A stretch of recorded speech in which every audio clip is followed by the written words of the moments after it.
नमस्कार, स्वागत है आपका खबरों का पंचनामा में। मैं हूं आपके साथ वक्ता। हम लेकर आए हैं देश और दुनिया की 5 बड़ी खबरें, जिस पर चर्चा के लिए हमारे साथ स्टूडियो में मौजूद हैं कैपिटल टीवी के सीनियर एडिटर राजीव जी। राजीव जी, आपका बहुत बहुत स्वागत है। धन्यवाद। सबसे पहले नजर डालते हैं आज की हेडलाइंस पर।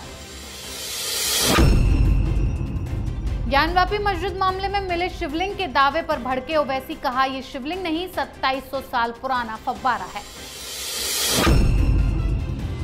नवाब मलिक के खिलाफ ईडी की चार्जशीट पर कोर्ट ने की बड़ी टिप्पणी, मलिक के डी कंपनी से संबंध होने के हैं सबूत। राहुल गांधी का केंद्र सरकार पर बड़ा आरोप, भारत अभी अच्छी स्थिति में नहीं, भाजपा ने पूरे देश में केरोसिन छिड़क दिया है।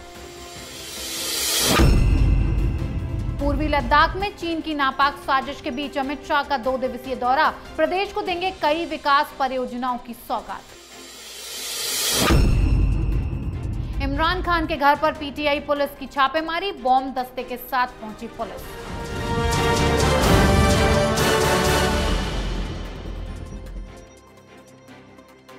आज की सबसे पहली खबर ज्ञानवापी मस्जिद पर हो रही राजनीति की। मामले में जारी लगातार सुनवाई और हिंदू पक्ष की जीत से ओवैसी अब बौखला गए हैं। इसीलिए ओवैसी भी मुस्लिम पक्ष की तरह ये दावा कर रहे हैं कि ज्ञानवापी मस्जिद के वजूखाने में जो आकृति मिली है वो शिवलिंग नहीं फव्वारा है। उन्होंने अब न्यूयॉर्क टाइम्स का एक पुराना आर्टिकल शेयर किया है, जिसमें 2700 साल पुराने फव्वारे की कहानी बताई गई है। साथ ही बीजेपी को घेरते हुए कहा कि संघी जीनियस पूछ रहे हैं कि बिजली के बिना एक फव्वारा कैसे था, इसे ग्रेविटी कहते हैं। राजीव जी, शिवलिंग को ओवैसी बार बार फव्वारा क्यों कह रहे हैं और सबूत भी उसके खिलाफ पेश करने की कोशिश कर रहे हैं? देखिए, ओवैसी की मानसिकता ही यही है। ओवैसी शुरू से ही ज्ञानवापी मामले में ऐसे ऐसे बयान दे रहा है जैसे लग रहा है कि ज्ञानवापी पर मुसलमानों का सैकड़ों हजारों साल पहले से कब्जा था।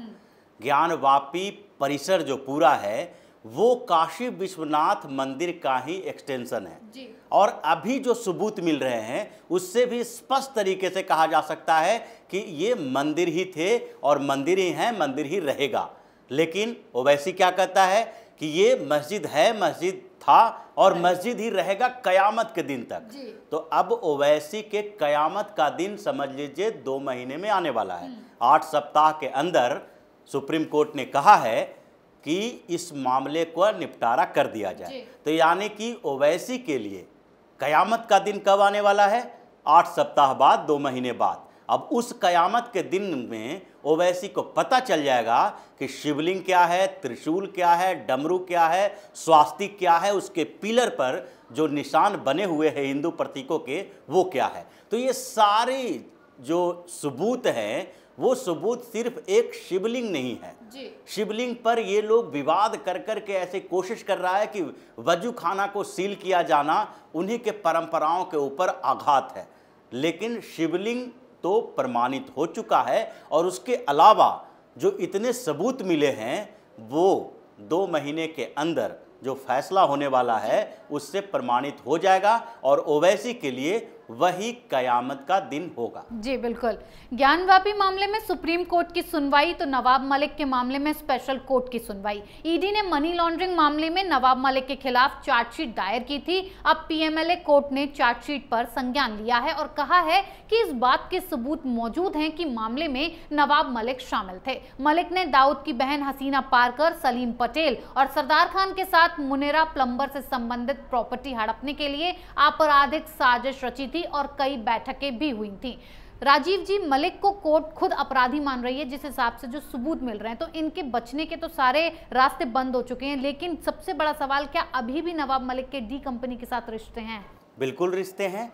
और इसमें जो कोर्ट ने बताया है उसमें सबसे बड़ी बात सिर्फ अपराधी होने की नहीं है, मनी लॉन्ड्रिंग का ही मामला उसके ऊपर नहीं है।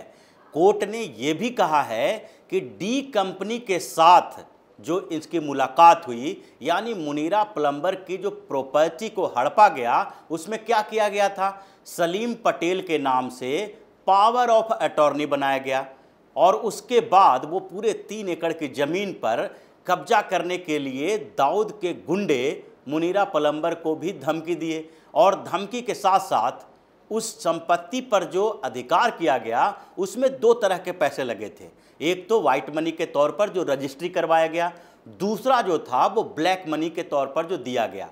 अब 5000 पेज का जो ईडी ने चार्जशीट दायर किया है उसमें एक एक सबूत है कि कहां कहां नवाब मलिक, उसके भाई और उसके साथ साथ हसीना पारकर, सलीम पटेल और सरदार खान, यहां तक कि जो कास्कर है, इब्राहिम कास्कर, दाऊद इब्राहिम का भाई, उसके साथ भी कई मुलाकातें हुई है। और जब ईडी की जांच में पता चला था तो कास्कर ने ही नवाब मलिक का नाम लिया था। और ये सारा मामला कहीं न कहीं टेरर फंडिंग से जुड़ा हुआ है, इसलिए एनआईए भी इसमें इन्वॉल्व है। और पिछले दिनों जो छापेमारी की गई थी उसमें भी इसके सबूत मिले हैं। तो मतलब साफ है कि नवाब मलिक केवल अपराधी नहीं है मनी लॉन्ड्रिंग का, वो एक आतंकवादी है। अब उसके ऊपर पीएमएलए के साथ साथ आतंकवाद का, देशद्रोह का केस भी चलेगा और अब जेल से बाहर निकलना मुश्किल है उसके लिए। लेकिन फिर भी उद्धव ठाकरे इतने बेशर्म हैं, शरद पवार इतने बेशर्म हैं कि इन लोगों को अभी भी लगता है कि नवाब मलिक को मंत्री बनाए रखना चाहिए। जी बिल्कुल, नवाब मलिक की बयानबाजी उन्हें ले डूबी और राहुल गांधी की उल जुलूल बयानबाजी उन्हें ले डूबेगी। कांग्रेस नेता राहुल गांधी लंदन के कैम्ब्रिज यूनिवर्सिटी में आइडियाज फॉर इंडिया सम्मेलन में भाग लेने पहुंचे हैं, जहां उन्होंने अपने इंटरव्यू में भारत और भारत सरकार के बारे में जमकर बयानबाजी की और कहा कि भारत अभी अच्छी स्थिति में नहीं है, भाजपा ने पूरे देश में केरोसिन छिड़क दिया है, बस एक चिंगारी चाहिए और हम बड़ी मुसीबत में पड़ जाएंगे। जिसका बीजेपी ने करारा जवाब देते हुए कहा कि कांग्रेस तो 1984 से हाथ में केरोसिन लेकर चल रही है और चाहती है कि देश में आग लग जाए। राजीव जी, राहुल गांधी को देश का अपमान विदेशों में जाकर करने की जैसे आदत सी पड़ गई है। बिल्कुल, ये बात तो सही है कि राहुल गांधी बराबर विदेशों में जाकर भारत का ही अपमान करते हैं और सिर्फ मोदी विरोध के चक्कर में। लेकिन राहुल गांधी जो कैम्ब्रिज के इस सेमिनार में गए उसमें दो सवाल हैं जी। सबसे पहली बात, आइडियाज फॉर इंडिया। अब जिसके पास खुद की पार्टी के लिए, खुद के लिए आइडिया नहीं है, उसको देश के ऊपर आइडिया देने के लिए अगर किसी ने बुलाया है तो बुलाने वाले के ऊपर ही सवाल उठता है। दूसरी बात, राहुल गांधी ने वहां पर क्या क्या कहा, उसमें एक बात उसने कही कि पूरे देश में किरोसिन छिड़का हुआ है, भारतीय जनता पार्टी ने छिड़क दिया है, अब एक तिल्ली की जरूरत है, माचिस की जरूरत है, लग जाएगा तो भभक जाएगा। एक बात तो साफ है, राहुल गांधी ने सिर्फ एक शब्द उसमें से हटा के उसको रिप्लेस कर दिया है जी। भारत में यानी देश में जो किरोसिन छिड़क दिया है भारतीय जनता पार्टी, उसके बदले, देश के बदले राहुल गांधी को कांग्रेस बोलना चाहिए था।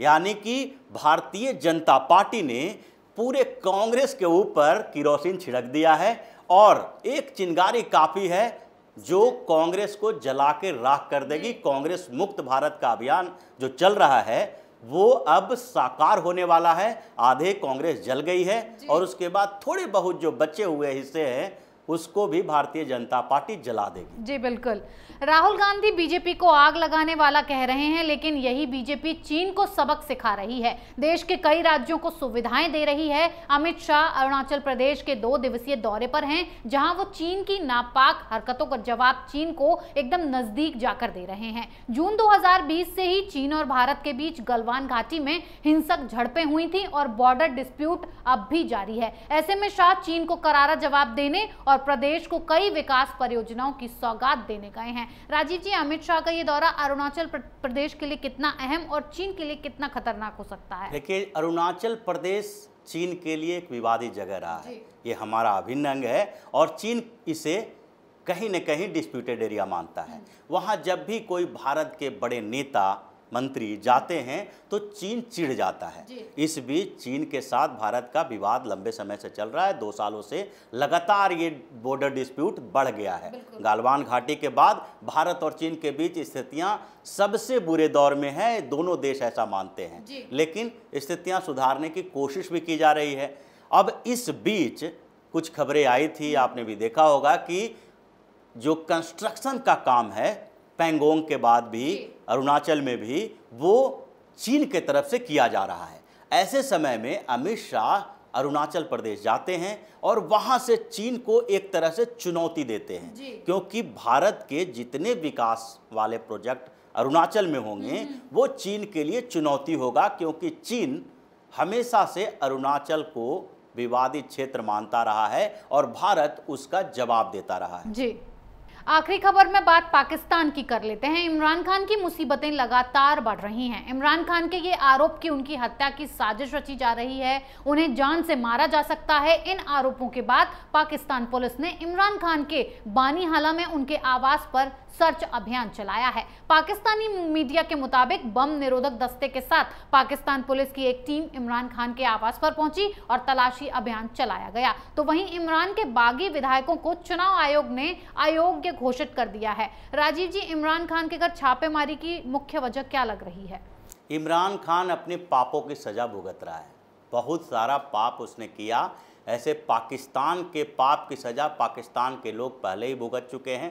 भारत के साथ जो पाकिस्तान के संबंध रहे हैं शुरुआती दौर से ही, वो एक तरफा द्वेष ईर्ष्या वाला रहे हैं। और इमरान खान जो नया पाकिस्तान बनाने की उम्मीदों के साथ सत्ता में आया, उसने भी वही पुरानी परंपरा अपनाई।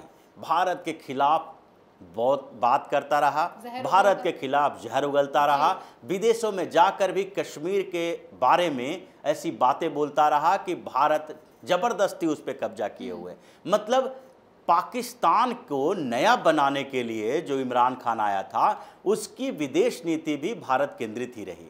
अब जबकि पाकिस्तान में अराजकता की स्थिति है, इमरान खान को धक्का देकर कुर्सी से बाहर कर दिया गया है, तो अब उसके पुराने जो आतंकवादियों के साथ लिंक रहे हैं, भारत में आतंकवाद फैलाने के लिए पाकिस्तान के तत्कालीन प्रधानमंत्री इमरान खान ने कई संगठनों की मदद की और उन मदद को अब कुरेदा जाएगा, क्योंकि पाकिस्तान में जो भी सत्ता में आता है अपने पुराने जो नेता होते हैं उसके खिलाफ बदले की कार्रवाई में जुट जाता है। तो अब इमरान खान को पाकिस्तान छोड़ना पड़ेगा, क्योंकि शहबाज शरीफ अभी प्रधानमंत्री हैं। शहबाज शरीफ के बड़े भाई कौन हैं? नवाज शरीफ।